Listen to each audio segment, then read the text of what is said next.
ครับการเรียนภาษาละนานั้นก็บ่ใช่ให้ยากอันยาวนะครับท่านเรียนอักขระนะครับมันก็คือตัวอักษรนะครับในภาษาไทยเรียนไม้นะครับมันก็ถึงคือสระนะครับเห็นไหมเอาสองอย่างนี้มาผสมกันตามหลักการของภาษาละนาแล้ว7 วัน1 เดือนตั้งแต่อ่านออกเขียนได้แล้วก็บ่ยากครับมันบ่ยากแต่มันจะไปยากตอนที่ว่าท่านจะเอาไปขยายความให้คนอื่นได้ฮู้ได้หันตัวเนี่ยโอ้อันนี้มันยากตัวนี้แล้วครับโอ้ไม่มามันยากกว่าตัวนี้ผมก็เลยสร้างแบบฝึกที่ให้ท่านทั่วไปนี่นะครับให้ได้มาให้ได้มาเขียนไอ้ปริวัติภาษานะที่จะเอาไปให้คนอื่นได้ฮู้ได้หันตัวนะอ่านได้มันได้อันได้คือมันได้ตามสำเนียงของท่านนะเนี่ยอันเนี้ยมันยากกว่านี้แหละครับท่านจะทำอย่างไรล่ะครับอันเนี้ยเป็นแบบฝึกนะครับแบบฝึกอย่างดีเลยนะครับมันจะมีอันแบบเกือบกู้เสียงเลยแล้วเนี่ยที่ในอันที่ภาษาไทยเพิ่นเพิ่นจะเขียนจะได้นะก็เฮาจะเขียนจะได้นะเนี่ยเฮามากอยเลยนะครับเห็นมั้ยไอ้เรื่องการปฏิวัติภาษานั่นเองนะผมได้ใจหลักการของสภาวัฒนธรรมมหาวิทยาลัยเชียงใหม่นะครับที่เปิ้นตกลงกันไว้เมื่อปลายปี28นะครับเปิ้นตกลงกันไว้ว่าอย่างนี้นะครับเรื่องการปฏิวัติภาษานั่นน่ะเปิ้นจะใช้ก็ภาษาไทยเนี่ยภาษาไทยมาเขียนนะเป็นภาษาละนาเนี่ยหรือที่เพิ่นฮ้องว่าปริวัตินั่นแหละครับมันกระทำได้อยู่3แบบหรือ3รูปแบบนะครับแบบที่1นั้นเปิ้นจะเอาไว้เขียนบันทึกในลักษิลาจารึกเอกสารสำคัญโบราณเปิ้นจะเอามาเอาภาษาไทยเนี่ยมาเทียบเอามาทุกอักขระนะครับทุกไม้ทุกเครื่องหมายนะครับเนี่ยแม้กระทั่งไม่กงไม่กังไรให้เปิ้นมาเว้นนะครับเปิ้นอย่าเอามาหมดแบบละเอียดเลยนะครับเห็นมั้ยเนี่ยอันนี้บ่ถึงแล้วบ่ถึงแล้วเฮาไม่ได้ใจนะเอาแค่แบบที่2นี่ก็พอนะครับแบบที่2เปิ้นว่าอีนะครับเห็นมั้ยเนี่ยแบบที่2นี่เพิ่นว่ายืมมาอักษรไทยแล้วก็เนี่ยมาปรับเทียบมันเป็นอักขระนานาตำบลพุ่นน่ะเนี่ยแล้วก็ประกอบกรรมขึ้นมากับแบบภาษาไทยผสมผสานกันไปแล้วก็แม่บางครั้งไม้หรือสระมันบ่ตรงมาตัดกันก็บูรณะคำศัพท์ได้นะครับมันหน้าตามันออกไทยๆนะครับแต่เวลาอ่านนะมันท่านจะนึกถึงว่ากรรมอักษรเหล่านั้นเป็นอักษรละนานะครับหน้าตามันเป็นไทยก็จริงอย่างแย่อย่างไอ้ตัวนี้เนี่ยท่านให้เป็นตัวจานว่าแต่เวลาประกอบในไอ้ปริวัติแบบที่2เนี่ยท่านต้องอ่านว่ามันเป็นอักษรละนานะอักขระละนาเห็นมั้ยต้องเห็นว่าเป็นตัวจะนะครับเนี่ยคนอื่นเข้ามาอ่านเนี่ยมันจะผิดสำเนียงนะครับผิดเสียงเป็นบางคำนะบางคำอาจจะตรงจะตัดกันอาจจะเหมือนกันนะครับแต่บางคำมันจะผิดสำเนียงกันไปนะครับเนี่ยมันบ่สามารถให้คนอื่นเข้ามาอ่านได้นะเนี่ยมันเป็นเนี่ยคนทั่วไปมันจะต้องไปอ่านในแบบที่3พุ่นน่ะเดี๋ยวเฮาก็อุ้มก็ไอ้แบบที่3นะฮะแบบที่2นี่ก่อนนะครับเห็นมั้ย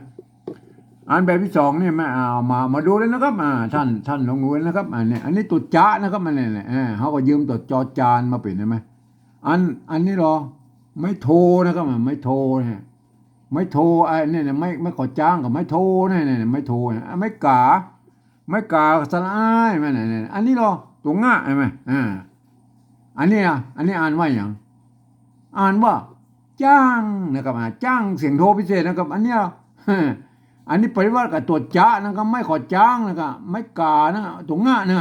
จ้างตัวตรงบนนะไม่ใช่จ้างนะครับถ้าภาษาไทยเพิ่นออก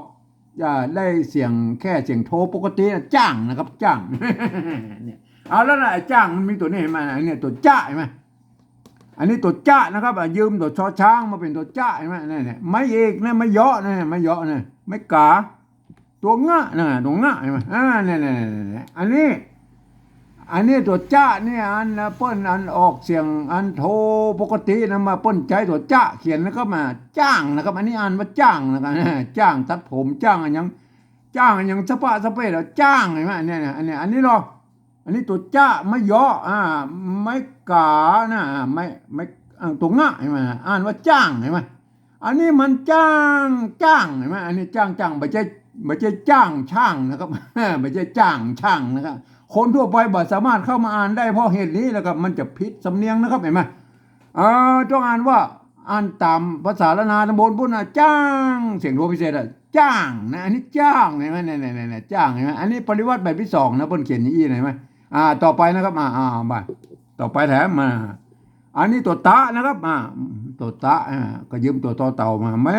ซัดก็คือไม่พัดนะครับมาเนี่ยตัวดะนะก็สะกดด้วยตัวดะกับตัวเล็กนี่มันตัดนะครับเสียงจารวาก็มันเหมือนกันก็เป็นอย่างอันนี้ตัวพระนะครับอันตัวมะนะครับเห็นไหมมะอันไม่กงนี่เขาบอกมาตัวละถ้าเป็นแบบที่หนึ่งไปใส่ไม่กงด้วยนะครับมาจ้างจ้างตัดผมเห็นไหมเนี่ยต้องอ่านนี้ไหมไม่ใช่จ้างช่างตัดผม อันนี้มันไทยนะครับอันภาษาแบบที่สองนี่ต้องอ่านเป็นอันกำเมืองนะครับอ่านเป็นตัวจะนะครับตัวตะตัวพระนะครับอ่านว่าจ้างตัดผมเห็นไหมเนี่ยมันตรงนี้นะครับอันนี้เราตัวคะไม่กี่นะครับไม่กี่ไม่เยอะเห็นไหมอันนี้แบบที่สองนะครับแล้วก็อันนี้เราตัวจ้านะครับตัวจ้าไม่ขอจ้างเอาไปโทรตัวไม่กาตัวง่ายมาอันนี้เพื่อนอ่านว่าจ้างนะครับจ้างนะครับอันนี้ภาษาไทยไม่ใช่มาอ่านทั่วไปนะครับมันต้องอ่านตัวเป็นตัวจ้านะครับไม่ขอจ้างไม่เนี่ยไม่กานะครับมาเนี่ยอ่านว่าจ้างนะครับตัวเพ่จ้างไม่ใช่ช้างนะครับไม่ใช่ช้างจ้างนะขี้จ้างนะจ้างนะครับอันนี้ไม่ไก่ตัวป้าใช่ไหมอ่านว่าไปนะครับไม่ใช่ไผ่นะครับเนี่ยไปอ่านว่าไปอันนี้ตัวป้านะครับตัวปอปลาในภาษาละนาพวกก็มีสองตัวนะตัวป้ากับตัวป้านะครับอันเสียงสามัญไม่ใช่ตัวป้านะครับไปนะไปอันนี้เหรอตัวซะตัวซะยืมโซ่มาเป็นนะเห็นไหมไม้กืออันนี้เป็นไม้กือแบบโบราณนะที่บนใจมาแล้วก็คือไม้กือสระนั่นนะก็เห็นไหมไม้กือสระนะมาเดียวนี่มันยุคโบราณปลายพวกก็จะเอาไม้กี้เนี่ยแล้วก็ตวัดหางนี่ก็เป็นไม้กือได้ก็มีหลายแบบอยู่นะก็เป็นเฮาหู้เป็นอันโบราณไม่ใจนะไม้กือแบบอันไม้กี้แล้วเอาไม้200ตวัดไว้ต่างกลางนั้นมันก็คือไม้กือโบราณนี่นะกือใส่ไม้ขอดไม้โทนะก็ไม้กือสระใส่ไม้อันไม่ขอจ้างคือไม่โทรเนี่ยมันเนี่ยอันนี้เนี่ยมาป้นมีเก้าอี้มันเนี่ยอันแบบที่หนึ่งพวกเขียนเก้าอี้นะครับอันแบบที่สองที่ป้นบอกว่าอนุญาตให้บูรณะกำชับหัวหน้าตามันแบบไทยได้ก็เอาอ่างใส่ซื้อไทยมันเป็นอย่างนี้ไหมซื้อเสียงตีอะไรไหมได้ซื้อตัวบ้าแล้วครับอันนี้บ้าตัวบ้าไม่ย่อไม่การวงหรือไม่การน้อยอันสระอาก็คือบ้าอันนี้เราอันนี้เต้าบัดเต้านะครับบัดเต้าบัดแดงก็คือแตงโมนะครับบัดเต้านี่เต้านะครับเสียงโทพิเศษนะเต้ามาตัวตะไม่เก่านะครับอันนี้ไม่เก่าอัน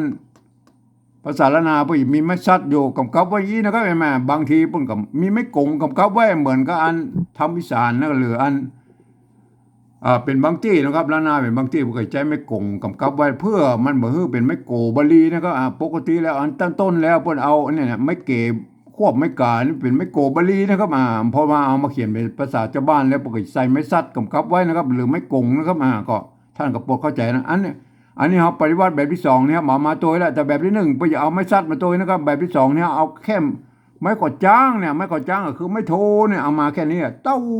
อย่างนี้เนี่ยอันนี้ถ้าแบบที่มันแบบภาษาไทยมันอ่านได้แค่เต้านะครับอันนี้มันต้องอ่านตัวตะนะครับไม่เก่าไม่ขอจ้างอ่านว่าเต้าเสียงโทพิเศษบนนั้นเนี่ยต้องอ่านนี้นะครับอันนี้ตัวตะนะครับตัวตะยืมตัวทอทหารมาเป็นได้ไหมตัวตะไม่กี่ไม่เยอะนะไม่เยอะใช่ไหมอันนี้เปิ้ลอ่านว่าตี้นะครับ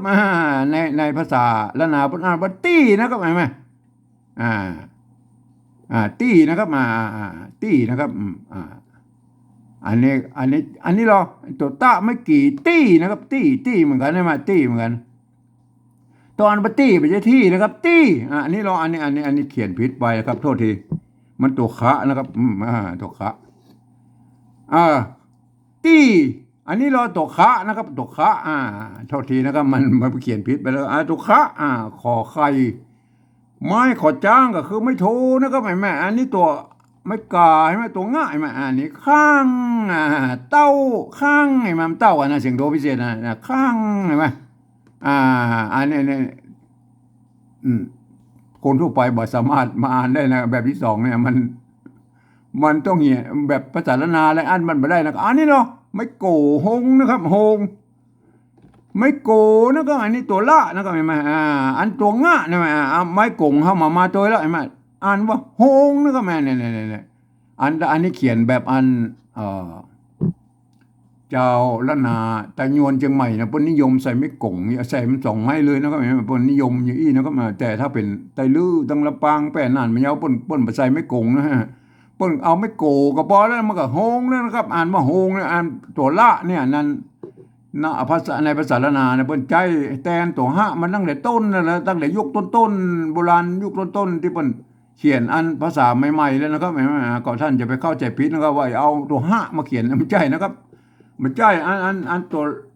ออกเสียงฮอในภาษาละนาต้นปกติใจตัวละในเขียนแตนนะครับโฮงนะครับถ้าเป็นภาษาไทยมันก็ลงนะครับโรงเรียนลงอย่างว่าลงยาลงอย่างนั้นก็ว่ากันไปแล้วก็มันก็บางคำมันก็อันเหมือนกันอยู่แล้วภาษาไทยภาษาละนาเนี่ย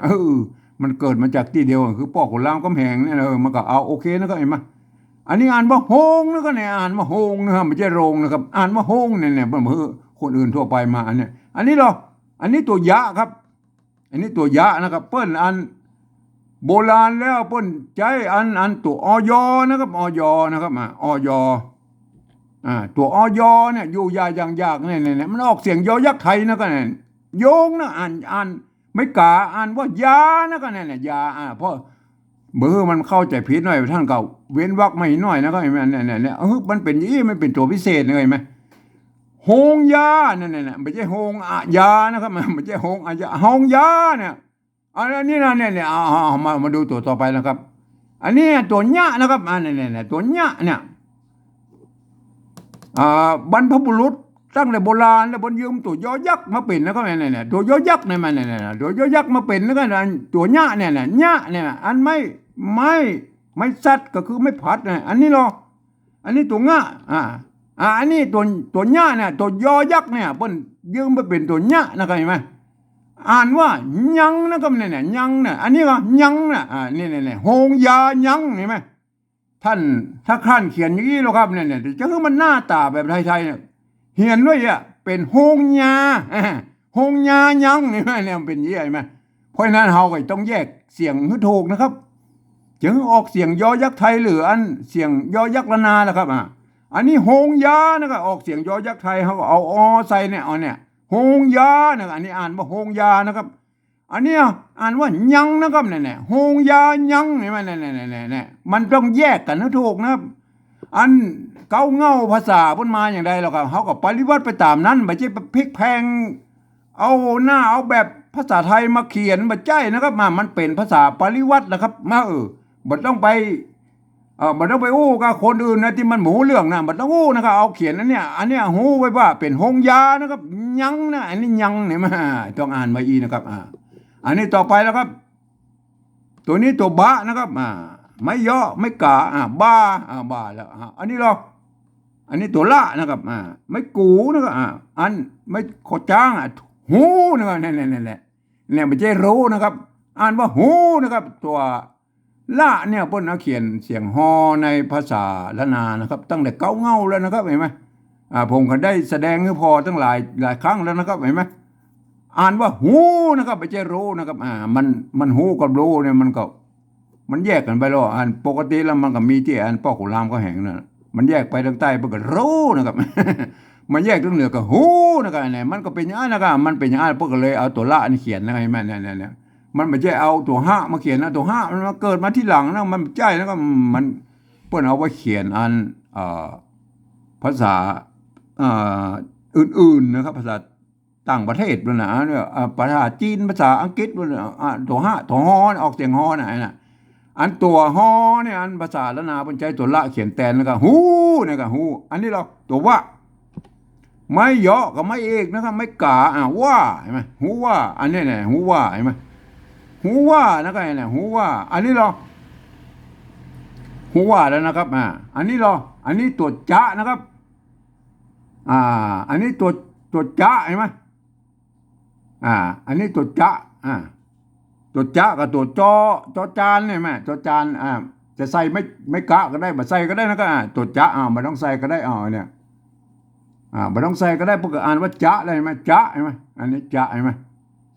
แต่เวลาเขาเขียนเขาก็บูรณะกำซับไปหน่อยอันเอาจอมาเขียนไอ้โดดๆนี่มันจะเข้าใจผิดว่าใส่สังอาไปหน่อยจะนะครับออกเสียงจัตวานะครับจะไม่ใช่จะนะครับอ่านว่าจะนะมันเป็นอย่างนี้นะต้องอ่านในบริบทของอันภาษาละนานะครับ อันนี้มันตัวจะนะครับ ท่านต้องออกเสียงจัตวากับจะนะครับถ้าเป็นอันไตลือมันก็อ่านจะ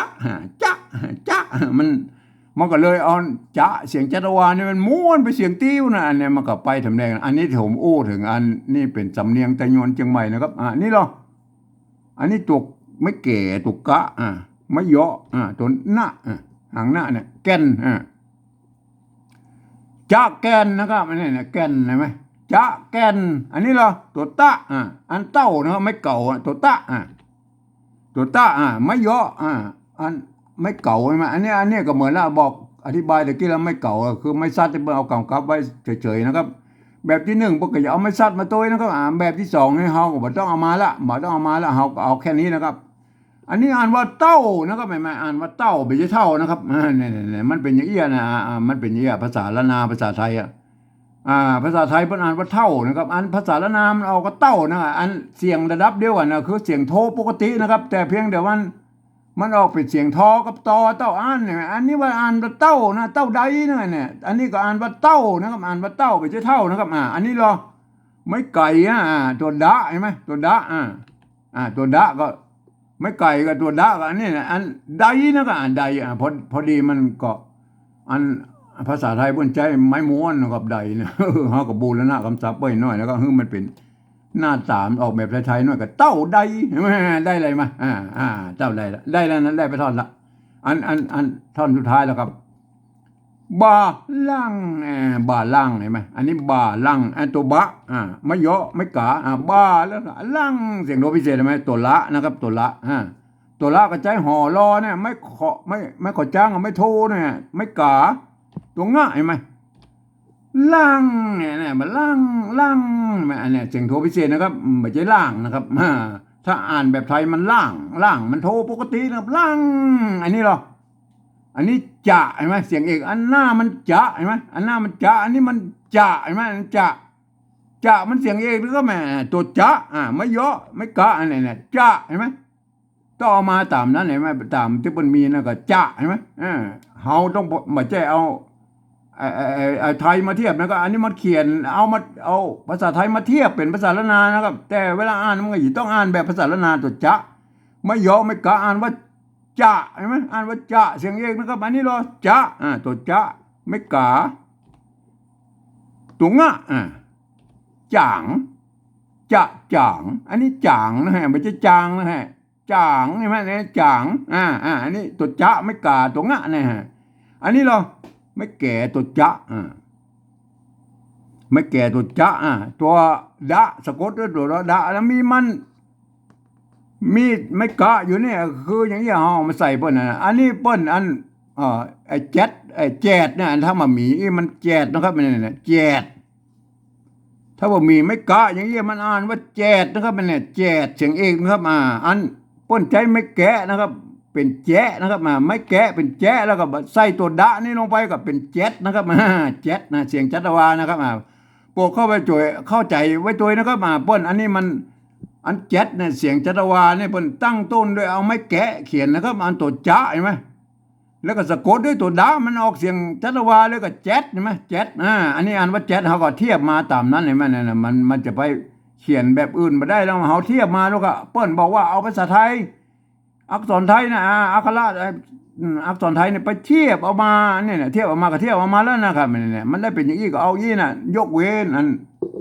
ถ้ามันนั่งกับมูลนะคำศัพท์เพิ่นนะอันนี้มันเป็นภาษาแบบปฏิวัติแบบที่สองเขาเขียนในเต้าอี้มาอันไม่แก่นะครับเห็นไหมตัวพระอันนี้กับมันทำนองกับแจ๊ดนี่แหละครับแต่เปิ้ลใจ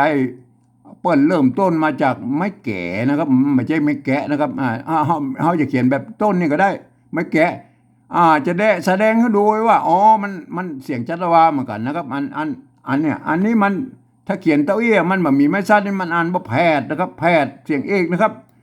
อันมีไม้ซัดนี่เปิ้นอันเนี่ยอันเปิ้นก็เป็นโกดไปเสียงเหมือนจัตวาก็เป็นแพทนะครับแม่เนี่ยแจ๊ดแพทนะเต้ากันนะเต้าอ่านเต้ากันนะแจ๊ดแพทอันนี้อันนี้ไม่เกี่ยนะครับไม่เกี่ยเฮียนะครับเนี่ยอันนี้มันเขียนแบบอ่าแต่ยวนเชียงใหม่นะเปิ้นนิยมเขียนอย่างอี้นะครับเฮียนะครับเปิ้นบ่มีไม้ซัดนะครับเห็นไหมอันไตลือตังลำปางแป้น่านพะเยาเปิ้นจะใส่ไม้ซัดนะครับเห็นไหมอันไม่เกี่ยนะเปิ้นจะมีไม้ซัดกำกับไว้นะครับเหมือนกับทำอีสานเห็นไหมอันยุคต้นๆของอันภาษาละนาแล้วเปิ้นก็มีไม้ซัดนะครับแต่อันความนิยมของอันไตยวนเชียงใหม่เปิ้นบ่ใส่กันนะครับเปิ้นก็เอาเต้าอี้กับเฮียนะครับก็โอเคนะครับก็สรุปแล้วว่ามันเขียนได้2แบบนะใส่ไม้ซัดก็ได้บ่ใส่ก็ได้นะก็เอาเฮียนะก็อ่านว่าเฮียนะครับเนี่ยถ้าเฮาเขียนเต้าอี้มันก็เฮ้ยในภาษาไทยมันเข้าใจผิดอ่ะอันนี้เฮาก็บูแล้วนะคำศัพท์มันเป็นไม่เกี่ยสระอีไทยสระอีไทยเปิ้นมีอย่างนี้นะครับเปิ้นใส่สระอีเนี่ยเห็นมั้ยอันนี้เฮียนี่บูอันนี้คำนี้เป็นบูรณะคำศัพท์นะก็เฮียนะอันนี้รอตัวกะนะครับยืมตัวคอควายมาเป็นตัวกะนะครับอันไม่ย่อนะครับไม้กานั่นน่ะมันบ่วงหรืออันน้อยกับไม้กานั่นสระอานั่นน่ะกะมันได้เลยมันได้ละอันนี้ได้เลยมั้ยอันนี้คือภาษาปฏิวัติแบบที่2นะครับท่านต้องเป็นคนที่เรียนรู้ภาษาละนามาอ่านนะครับเนี่ยมันบ่สามารถคนอื่นทั่วไปมาอ่านได้นะครับมันจะผิดสำเนียงนะครับอันต้องนึกถึงว่าอันนี้อันเป็นภาษาละนานะครับเนี่ย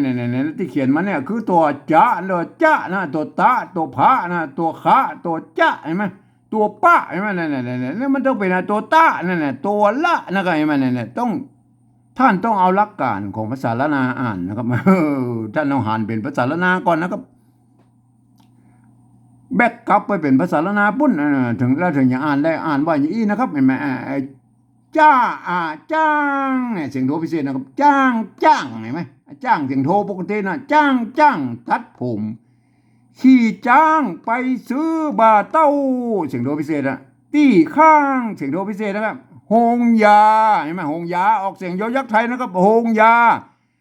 ยังนะครับออกตัวญะเนี่ยมันเป็นตัวอ่านออกเสียงยอยักษ์ละนานะครับยังนะครับโฮงยา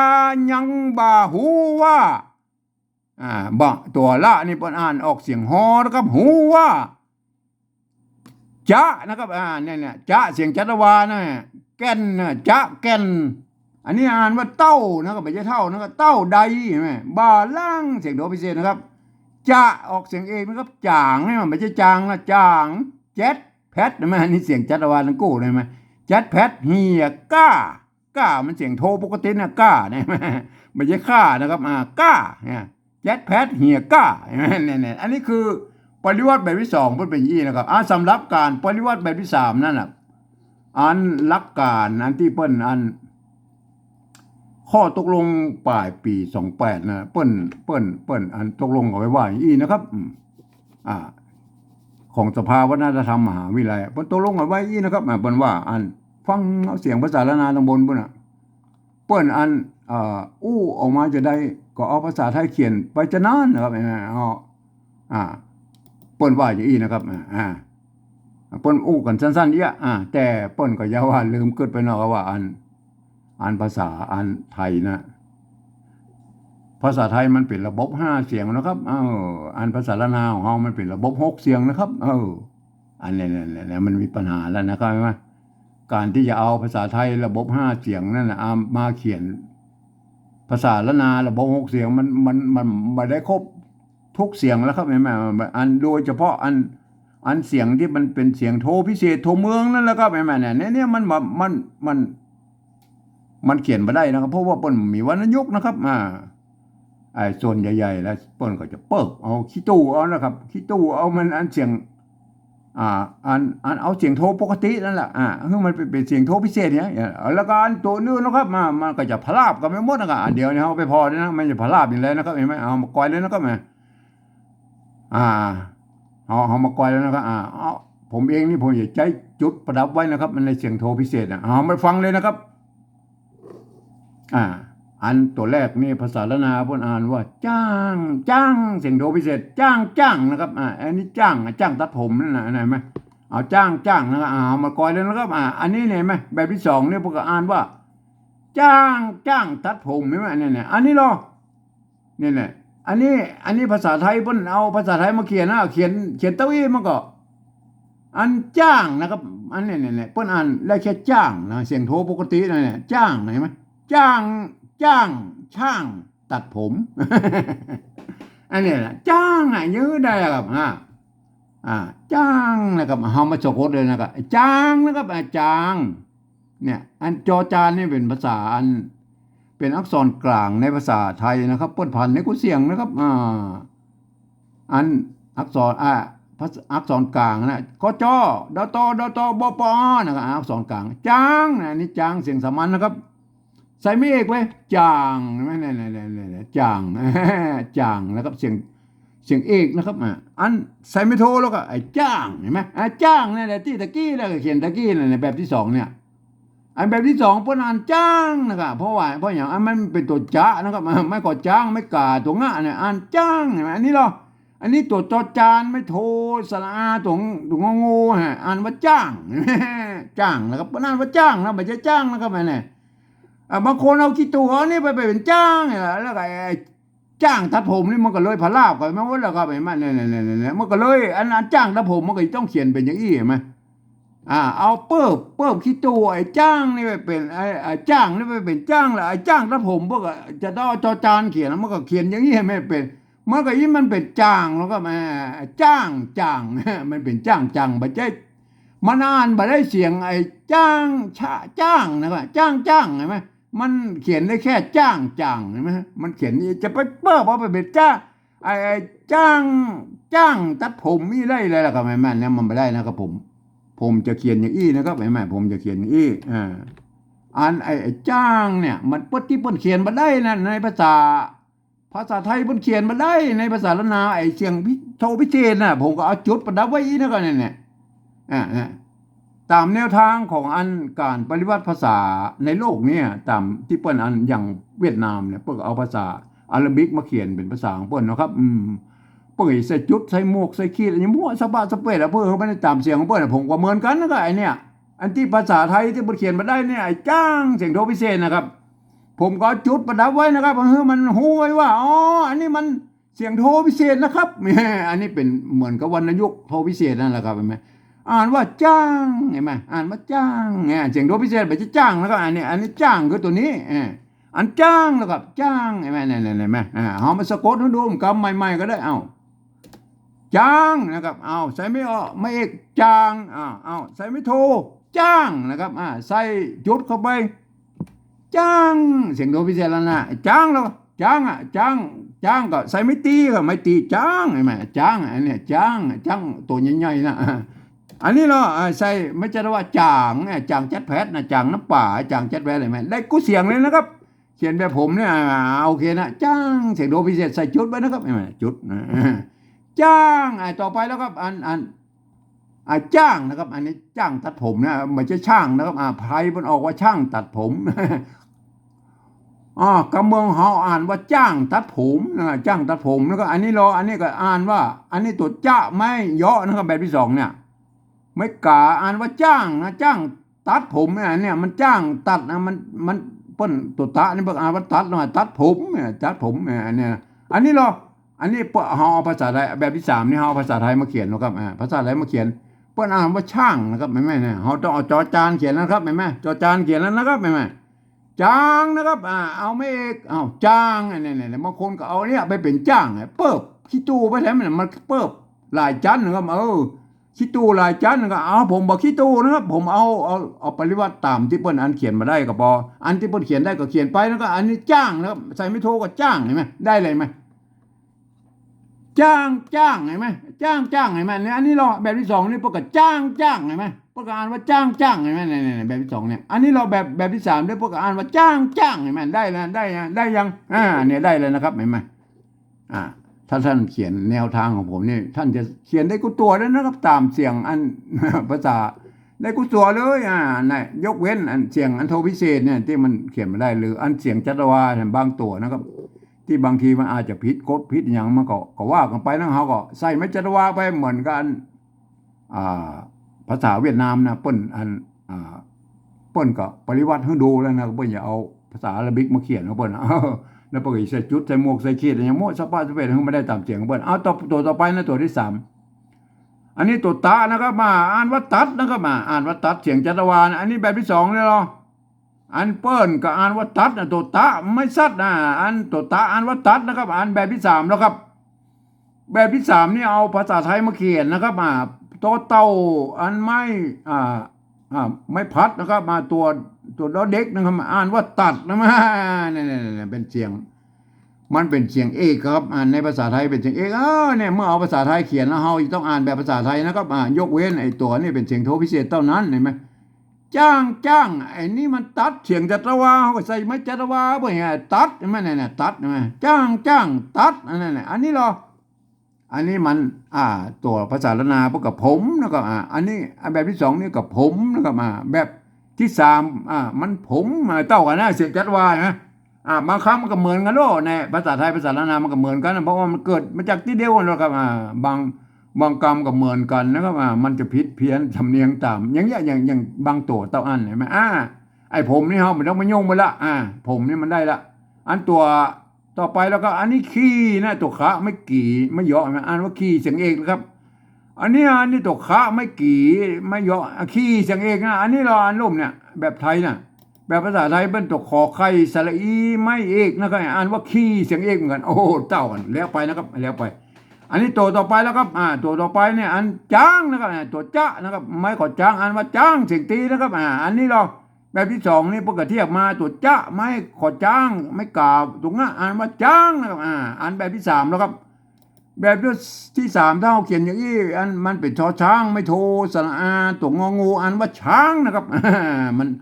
อันภาษาไทยเพิ่นออกเสียงจอนะครับจ้างตัวจ้าเนี่ยตัวจอเนี่ยภาษาละนาเพิ่นมี2ตัวจ้ากับตัวจ้านะตัวเสียงตีเพิ่นใช้ตัวจ้านะครับเห็นไหมอันนี้เฮาจะต้องมันเอาตัวจอจานมาเขียนแล้วนะครับเห็นไหมมันเป็นภาษากะมูแล้วครับแบบที่3เนี่ยอันฟังเอาเสียงภาษาละนาตำบลบุญเพิ่นว่าอย่างใดก็เอาภาษาไทยเขียนนะเมื่อเอาภาษาไทยมันต้องเอาจอจานเขียนนะครับจ้างนะครับอันนี้จ้างเสียงสามัญเห็นไหมใส่เมฆจ้างคอเนี่ยอันนี้จ้างคอจ้าง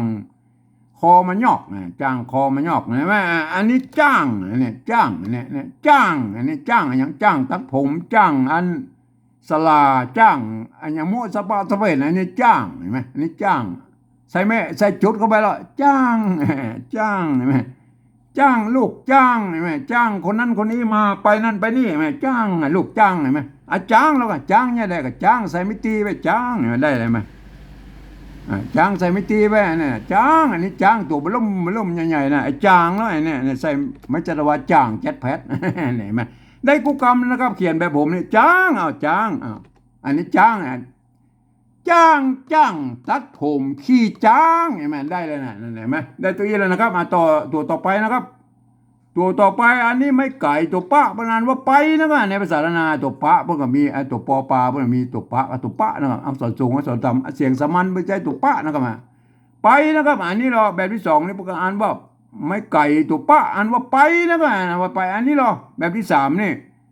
สลายนะก็พอพานอ่านว่าไผ่แม่เนี่ยท่านจะต้องปอปลาเขียนนั่นแหละปอปลาไปนั่นแหละไปแม่เนี่ยได้อะไรไหมไปนะครับตัวต่อไปนะครับตัวเราไปซื้อนะครับเนี่ยในภาษาละนาเพิ่นซื้อนะครับเสียงตีนะครับเนี่ยซื้อเห็นไหมอันแบบปฏิบัติแบบที่2นี่มันก็อันตัวซะไม่กือเนี่ยอันใส่มะกอกจ้างบูรณะการซับเอาอ่างมาประกอบให้มันเป็นหน้าตามแบบในไทยอ่านว่าซื้อได้แล้วนะอันแบบที่3นี่เราก็แบบที่3ปฏิบัติแบบที่3เนี่ยอันก็ภาษาไทยเพิ่นเอาโซ่มาเขียนสระนะครับเนี่ยไม่โทนะอ่านว่าซื้อเต้ากันโอ้เสียงตีเต้ากันก็แล้วไปนะครับที่มันเหมือนไปก็แล้วเฮาก็บ่ต้องไปยุ่งเพิ่นนะครับไอ้มันเนี่ยอันนี้เนาะอันตัวบะไม่กะไม่เยาะไม่กาอ่านว่าบานะครับแบบที่2นี่เนาะ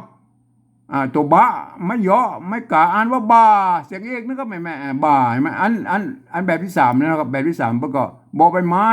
ไม่เอกสระอาแล้วก็อ่านว่าบ่ามันเต้ากันนะครับมันเต้ากันเขาก็ไม่ต้องมายุ่งฮะตัวต่อไปแล้วครับอันนี้เหรออันนี้เต้า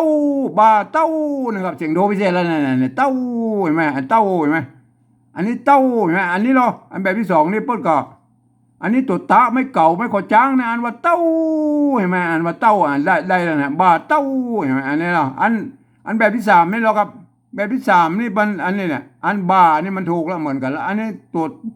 วต่อเต้าสระเอาไม่โทปนานว่าเต้านะเนี่ยเสียงโทอันนี้ปนานว่าเต้าครับในภาษาไทยหลักการภาษาไทยปนานว่าเต้าเสียงโทปกติ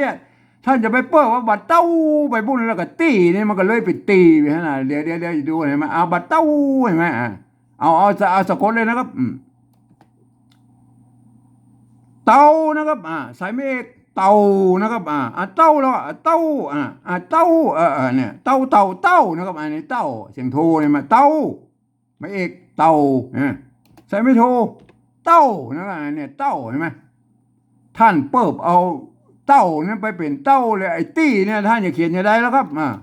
ต้องเอาเต้าเขียนนะตีนะครับพวกท่านก็ต้องเขียนเป็นอย่างนี้ไหมเป็นเต้าตีไม่ใช่บาเต้าตี้นะครับเป็นบาเต้าตีมันมาตีนะก็มันมาตีนี่มันเป็นตีแยงนะครับเอามือไปตีแยงพอนะอันนี้มันตีไม่ใช่ตีนะเนี่ยถ้าจะเขียนตีได้แหละตีก็ใส่ไม่โทไว้ตีเสียงโทใช่ไหมตีใช่ไหมอันเต้าแล้วเต้ามันเสียงโทพิเศษนี่แหละก็ใส่เต้าเห็นไหมเนี่ยเห็นไหมบาเต้าตี้แม่เนี่ยตี้มันเสียงโทปกตินะครับเนี่ยเอาลวดกันไปเลยนะตี้ตัวตะไม่กี่ไม่เยอะนะอ่านว่าตี้เสียงโทนะครับอันนี้ก็ตัวตะไม่กี่ไม่เยอะอ่านว่าตี้นะครับบาเต้าตี้นะเนี่ยอันนี้ก็ท่านเขียนอย่างนี้นะเนี่ยถ้าผมเขียนอย่างนี้นะมันจะได้อย่างนี้นะฮะบาเต้าตี้แม่เนี่ยบาเต้าตี้มันได้ตามเสียงเลยนะครับแม่เนี่ยถ้าท่านเอาส่วนใหญ่แล้วมันจะเอาเปิบเอานะครับเปิบเอาไอ้เต้าเนี่ยไปเป็นเต้านะครับแล้วเสร็จแล้วอันตีแล้วมันใส่ไม่ย่อเป็นบะเต้าตีบะเต้าตีมันมาได้ตามเสียงแล้วก็ผมเอาอย่างนี้แล้วก็แม่ผมเอาอันนี่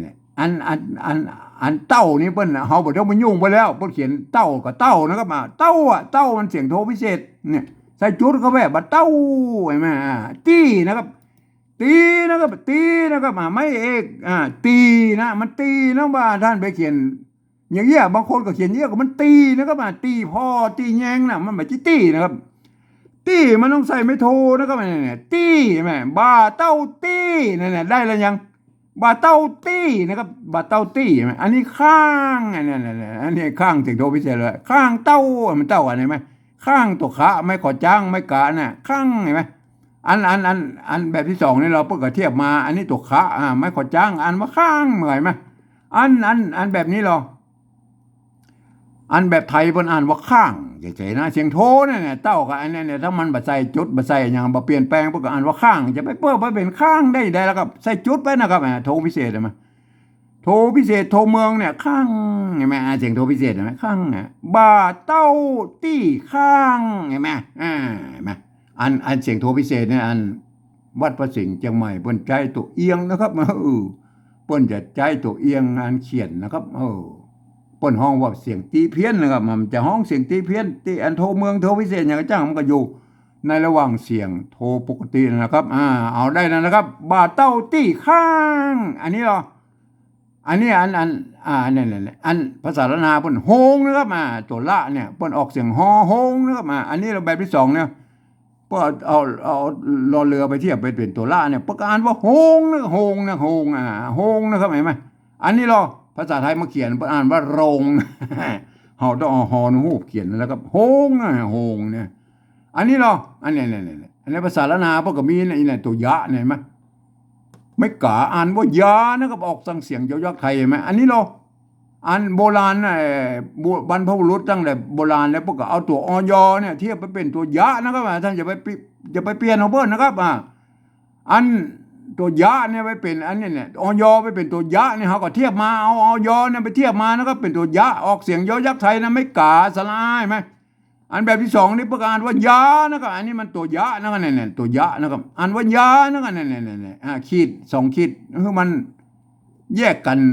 หัวเหียอ่านว่ายานะก็อ่านว่ายาเนี่ยอันนี้หรออันนี้ก็ต้องมีข้อยกเว้นนะครับอย.เนี่ยมันก็อยู่ยากอย่างยากไหนไหมต้องมีข้อยกเว้นนะเพื่อนนะครับอยู่มันต้องอ่านแบบอยู่ยากอย่างยากนะครับเห็นไหมอย.เนี่ยคำที่อย.นี่จะต้องอ่านออกอยู่ยากอย่างยากนะครับเหมือนยอยักษ์ไทยนะครับนี่ยาโฮงยานะครับอันนี้ต่อไปแล้วอันนี้ตัวญะนะเปิ้นอันในภาษาละนาเปิ้นอ่อนว่ายังนะครับยังเห็นไหมยังนะครับออกเสียงยอยักษ์ละนานะครับอันนี้ก็ตัวญะนะครับอ่านว่ายังนะครับยอยักษ์ละนานะครับอันนี้อันนี้เนี่ยเอาภาษาไทยมาเขียนนะเปิ้นอ่านว่ายังนะอ่านว่ายังเห็นไหมต้องมีข้อยกเว้นนะครับว่าอันตัวยอยักษ์ตัวเดียวเนี่ยอ่านออกเป็นเสียงเสียงแบบภาษาปริวัติแบบที่สองพ้นยอยักษ์ตัวเดียวอ่านออกเป็นเสียงยอยักษ์ละนานะครับอ่านว่าโฮงยายังนะยังนะครับแม่เนี่ยต้องอ่านนี้นะครับโฮงยายังเนี่ยต้องอ่านนี้นะครับอันต่อไปแล้วครับบาหูนะครับบาหูนะครับเอาบาหูเอาลวดเลยบาหูนะครับอันนี้อันแบบที่สองนี่เปิ้นกับบาหูนะอันนี้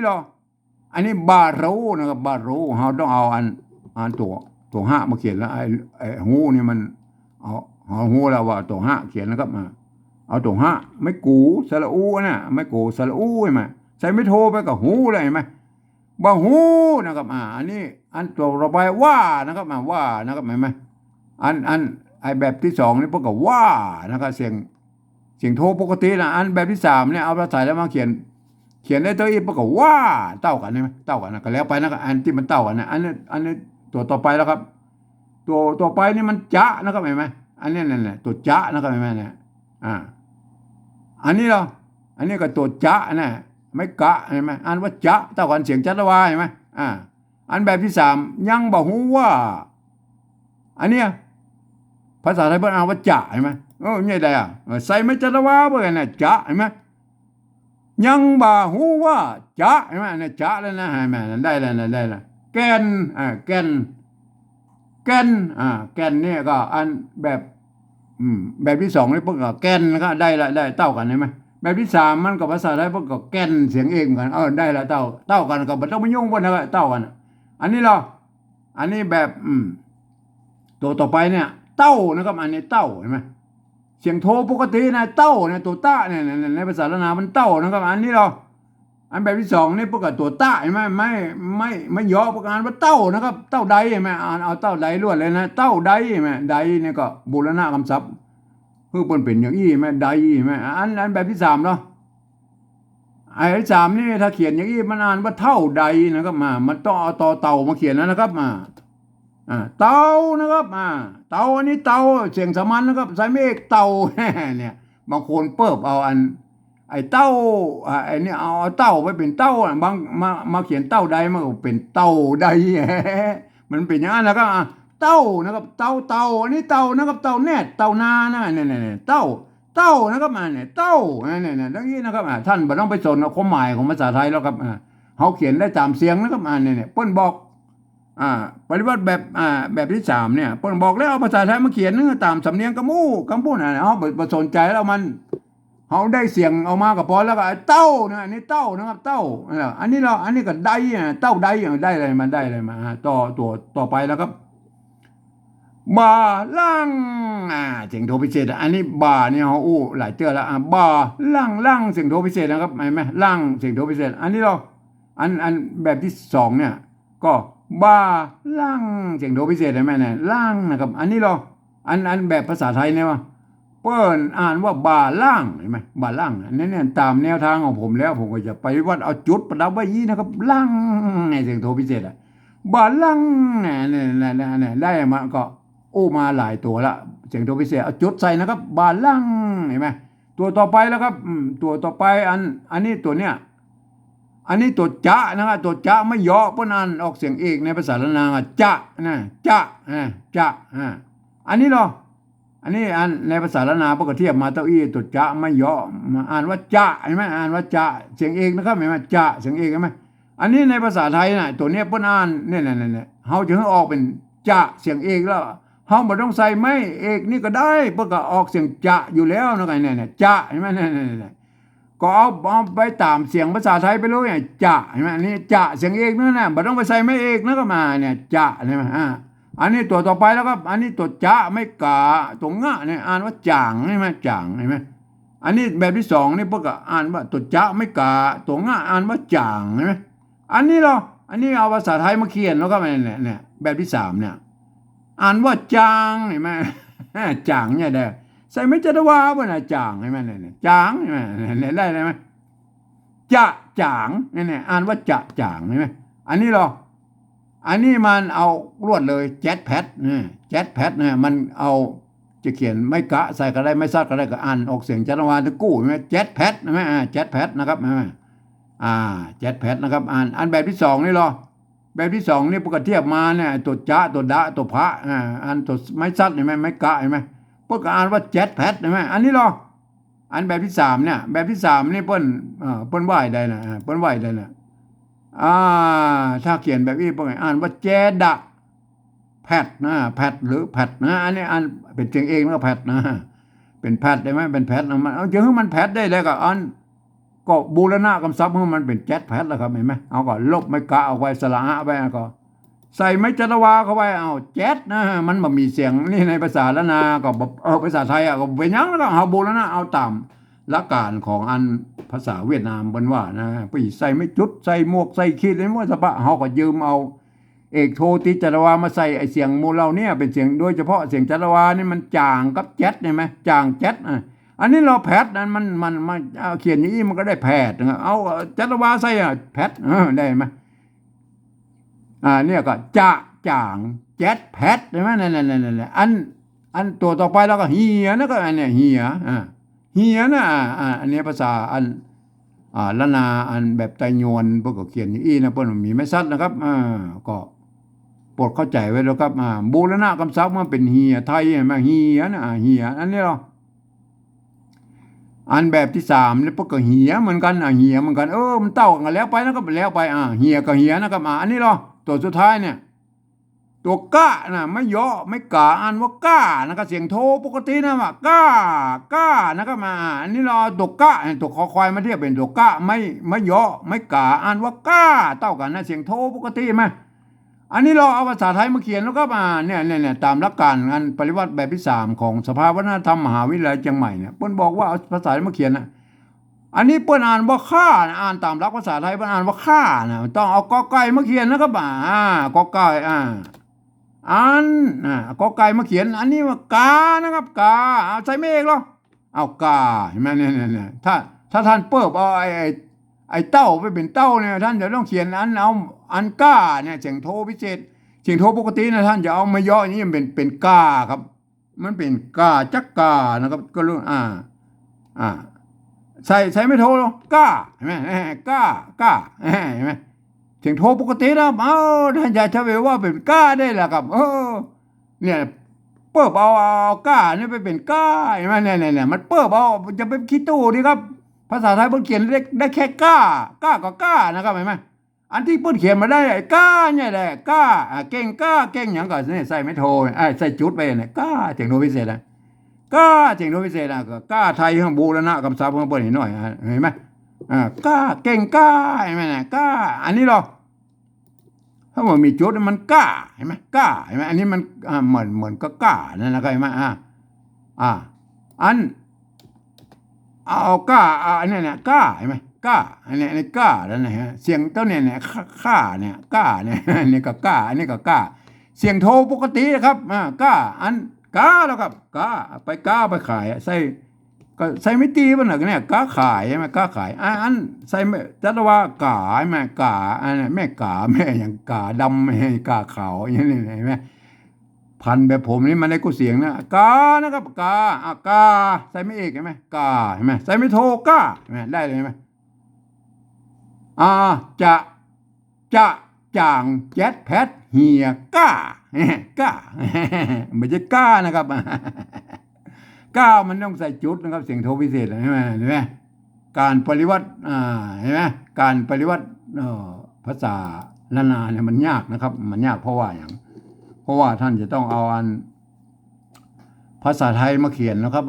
ภาษาไทยมาเขียนนะมันป้นเขียนมาได้ครบคู่เสียงนะท่านนี่ต้องไปปฏิวัติกันเอาเองเนาะแม่มันบ่มีอันอ่าข้อตกลงที่มันอันที่มันแบบแน่นๆแบบแบบเฉพาะของมันน่ะมันบัดหมีนะครับเพราะนั้นท่านจะเขียนกันเอาเองนะครับผมเองก็ใจหลักการของภาษาอันการปฏิวัติภาษาละนาแบบอันของสภาวัฒนธรรมมหาวิทยาลัยเชียงใหม่นะครับแบบที่3เนี่ยอันแบบที่3เนี่ยเปิ้นหลักการเปิ้นอู้ได้แค่นั้นนะเปิ้นบอกว่าอันเอาภาษาไทยมาเขียนนะครับฟังเสียงเอาภาษาละนาทางบนที่เปิ้นเปล่งออกมาก็คืออันเสียงกับอู้นะครับก็เปิ้นเปล่งออกมาเลยก็เอาภาษาไทยเขียนไปจะหน้าเนี่ยปกติเปิ้นก็ลืมแล้วก็ว่าอันภาษาไทยนั้นมันเป็นระบบ5เสียงนะครับอันภาษาละนาเป็นระบบ6เสียงนะครับเพราะฉะนั้นมันเขียนได้บ่ครบทุกเสียงนะครับผมเองนี่ผมใช้หลักการอันเสียงใดที่อันป้นเขียนบ่ได้นะคือเสียงโทพิเศษโทเมืองนั่นน่ะผมจะปรับแปลงเปลี่ยนปรุงก็คือปริวัติตัวนั้นตัวเดียวนะก็แม่ตัวเดียวไอ้ตัวอื่นๆที่ป้นเขียนได้นะมันต้องไปยุ่งเบิ่นนะครับบ่ต้องไปยุ่งเบิ่นก็เขียนไปตามนั้นเห็นมั้ยก็มันก็ต้องเป็นอย่างนั้นนะคนทั่วไปมันเป็นอย่างนั้นนะเอาเปิบขี้ตู้เอาครับขี้ตู้เอาอันนั้นเอาเสียงอันเสียงโทปกตินะมันเป็นเสียงโทพิเศษเนี่ยโทเมืองเนี่ยมันก็เลยกับมืออื่นมันก็จะพลาบกันไม่หมดพลาบก็คือมันจะใส่เมฆใส่อย่างไปบ้างมันก็ไปกันหมดแล้วก็ไปกันเป็นแถวเลยนะก็เห็นไหมก็สุดแล้วไผ่มันนะครับสุดแล้วแต่ไผ่มันเพราะมันยังไม่มีกฎเกณฑ์อย่างที่มันจะเรื่องปริวัติภาษาเนี่ยที่ท่านจะเอาไปขยายความคนอื่นในหูในหันตัวเนี่ยเห็นไหมอันนี้เป็นเรื่องของท่านเป็นลิขสิทธิ์ของท่านนะครับบ่มีไผว่านะท่านจะเขียนอะไรก็บ่มีไผว่าแต่เปิ้นจะดูว่าท่านมีความสามารถนักน้อยขนาดไหนนะครับที่จะเอาอันภาษาอันละนาของเฮาเนี่ยไปขยายความอธิบายความให้คนอื่นในหูในหันตัวนั่นเป็นอย่างนี้นะครับครับอันตามที่ผมเขียนอันเนี่ยปริวัติภาษาละนามแบบที่3เนี่ยนะเห็นไหมแบบนะครับแบบนี่นั่นมันเป็นสำเนียงของอันเจ้าไต้หยวนเชียงใหม่นะครับเห็นไหมถ้าท่านจะเป็นอันพลังมังค่าลูกที่ไหนมาก็จ้างทางเรียนภาษาไทยมาเรียบร้อยแล้วนะก็อ่านไปตามหลักภาษาไทยนะครับเห็นไหมแต่มีข้อยกเว้นอยู่ว่านะครับอันที่มีจุดนี่คืออ่านออกเสียงโทพิเศษนะครับเห็นไหมโทเมืองเห็นไหมต้องอ่านอย่างนี้นะครับกรรมที่มันเป็นอยอย่างนี้เนี่ยอยเนี่ยต้องอ่านออกเสียงยอยักษ์ไทยนะครับยอยักษ์ไทยแม่เนี่ยถ้ามียอตัวเดียวนี่อ่านเป็นยอยักษ์ละนานะก็แม่เนี่ยมันต้องเป็นอย่างนั้นนะก็เนี่ยหลายกรรมที่มีเสียงไม้จัตวาอีกเนี่ยไม้จัตวาอีกก็อ่านเป็นออกเสียงจัตวานะครับเนี่ยเป็นอย่างนี้นะแม่นะไอ้คำอื่นๆก็อ่านไปตามหลักการของภาษาไทยนั่นแหละก็เห็นไหมก็เยอะท่านก็จะได้สำเนียงของไต้หยวนเชียงใหม่ไปเลยนะครับเนี่ยมาเฮายังบ่โอ้ถึงไอ้สำเนียงไต้ยองไต้ลือเด้อเอาโอ้ถึงไอ้สำเนียงไต้หยวนเชียงใหม่นะเพิ่นอ่านไว้อย่างนี้นะครับจ้างเสียงโทพิเศษนะครับจ้างนะครับจ้างเสียงโทนะครับตัดผมขี้จ้างเสียงตีนะครับไปซื้อบัตรเต้าเสียงโทพิเศษนะครับตี้เสียงโทปกตินะครับข้างเสียงโทพิเศษนะครับโฮงยาออกเสียงยอยักษ์ไทยนะครับอันนี้ยังนะครับออกเสียงยอยักษ์ละนายังนะครับบาหูว่าจะนะครับออกเสียงจัตวาจะเห็นไหมแกนเต้ามันเสียงโทปกตินะครับเต้าใดบาลังเสียงโทพิเศษนะลังจะนะครับอันนี้ภาษาไทยพวกอ่านว่าจะออกเสียงเอกจะจ่างมีไม้จัตวาละจ่างอันนี้มีไม้จัตวาแจ๊ดนะฮะอันนี้เรามีไม้จัตวาแพทนะฮะจะจ่างแจ๊ดแพทเฮียก้ามันเสียงโทปกตินะก้าเห็นไหมนั่นท่านก็จะอ่านนี้เห็นไหมอ่านรวดเลยนะครับเห็นไหมจ้างตัดผมขี้จ้างไปซื้อบาเต้าตี้ข้างหงยายังบ่ฮู้ว่าจะแก่นเต้าใดบ่ล่างจะจ่างแจ๊ดแพทเฮียก้าเนี่ยอันนี้คือสำเนียงไต้หยวนเชียงใหม่นะก็ท่านเป็นสำเนียงไต้ลือเจ้ายองก็ท่านก็ไปคิดค้นกันเอาเองนะครับท่านอย่าให้มันได้ตามเสียงของท่านนะก็สุดแล้วแต่ท่านนะครับอันนี้เนี่ยแบบที่2เนี่ยแบบนี้2นี่จะต้องเป็นคนที่เปิ้นเรียนรู้ภาษาละนามาอ่านนะครับ ปิ้นจะต้องหันว่าเป็นอันนี้เป็นตัวจะนะตัวตะตัวพะตัวมะมันตัวคะตัวจะมันตัวปะตัวสะเนี่ยตัวตะตัวคะตัวละนี่แม่นั่นเปิ้นก็จะหันเป็นอักษรละนานะก็เนี่ยตัวเป็นอันเปิ้นจะอ่านไปตามหลักการของภาษาละนานะครับแม่คนทั่วไปบ่สามารถเข้ามาอ่านได้นะมันจะผิดเพี้ยนสำเนียงนะครับบางตัวมันอาจจะตรงจะตัดกันนะครับแต่บางตัวมันผิดเพี้ยนสำเนียงนะครับมันจะต้องเป็นคนที่ไปเรียนรู้ภาษาละนานะครับเปิ้นจะอ่านกันว่าอย่างนี้นะครับเห็นไหมจ้างตัดผมขี้จ้างไปซื้อบาเต้าตี้ข้างโรงยายังบ่ฮู้ว่าจะแก่นเต้าใดบ่ล่างจะจ่างแจ็ดแพทเหียก้า เนี่ยคือมันจะต้องเป็นคนเรียนที่เปิ้นเรียนฮู้ภาษาละนามาอ่านนะครับมันถึงจะได้สำเนียงไตยวนเชียงใหม่นะครับสำหรับอันภาษาละนาของเขาก็เขียนได้อย่างนี้นะครับในตำบลเนี่ยแล้วก็มันก็ยังว่ามันก็บางที่มันก็อาจจะผิดเพี้ยนกันไปนิดๆนะครับอย่างเช่นไอ้ในตัวไม่เกี่ยเนี่ยไม่เกี่ยเนี่ยเจ้าไตยวนเชียงใหม่พวกก็อันใส่อันบ่มีอันพวกก็เขียนโล้นๆอย่างนี้นะแม่เปิ้นก็เป็นไม่เกี่ยของเปิ้นใช่มั้ยอันไตลือทั้งลำปางแป้นน่านพะเยาก็อย่าเอาตามอันทำอีสานเขาไปใส่ไม้ซัดเข้าไปนะแม่มันก็คือไม่เกี่ยนะครับปกติแล้วก็คือไม่เกี่ยอันมันจะต้องมีไม้ซัดอยู่กับไว้นะครับแต่อันเจ้าละนาแต่โยนเชียงใหม่พวกเขียนเต้าอี้กันมานะมันก็เอาไปก็คืออนุโลมกันแล้วกันว่ามันได้เขียนได้2แบบนะใส่บ่ใส่ก็ไม่เกี่ยนั่นแหละโอเคนะครับเห็นมั้ยอันกำอื่นแล้วครับเห็นมั้ยไอ้แจ็ตแพดเนี่ยบางที่เนี่ยมันท่านจะเขียนอันใส่ไม้ซัดก็ได้นะไอ้แจ็ตเนี่ยเห็นมั้ย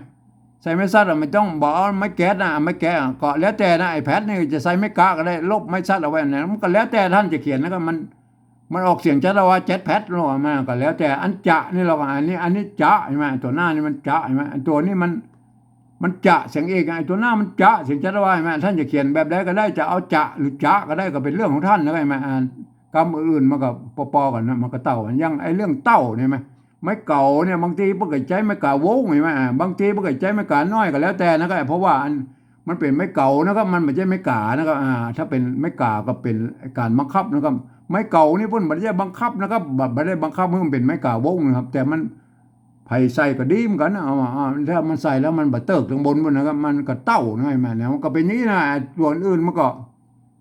ยังไม่กือเนี่ยไม่กือเขียนนี้มันเป็นไม่กือโบราณนะครับไม่กือโบราณเพิ่นเอาไม่กิเขียนนี่แล้วก็เอาไม่สองน้อยตะวัดตะกางนี่เป็นไม่กือนะครับสระอือไทยนะครับนะรุ่นหลังๆมาก็เป็นเอาไม่กิเขียนแล้วก็ม้วนหางเลยนะม้วนหางเลยอันนี้ก็เป็นไม่กือนะท่านอย่าเขียนไม่กือยังได้ก็ได้ก็คือไม่กือนะครับอันเต้าเนี่ยไม่เก่าเนี่ยท่านจะไม่เก่าเนี่ยท่านจะใจไม่ซัดก็ได้นะครับก็หรือใจไม่กงก็ได้ไม่กงมันก็ตามธรรมอีสานมันก็ใจอย่างนั้นนะแต่ก็เห็นเป็นบางตัวอยู่นะครับที่เพิ่นเขียนยุคต้นๆบ่ก็ใจไม่กงนะครับก็แล้วแต่ได้ทั้ง2อย่างไม่กงหรือไม่ซัดก็แล้วแต่กับหรือมันเป็นไม่โกบาลีเนี่ยก็ท่านก็เขียนไปนะครับก็ตามหลักการของภาษาละนานะครับเห็นมั้ย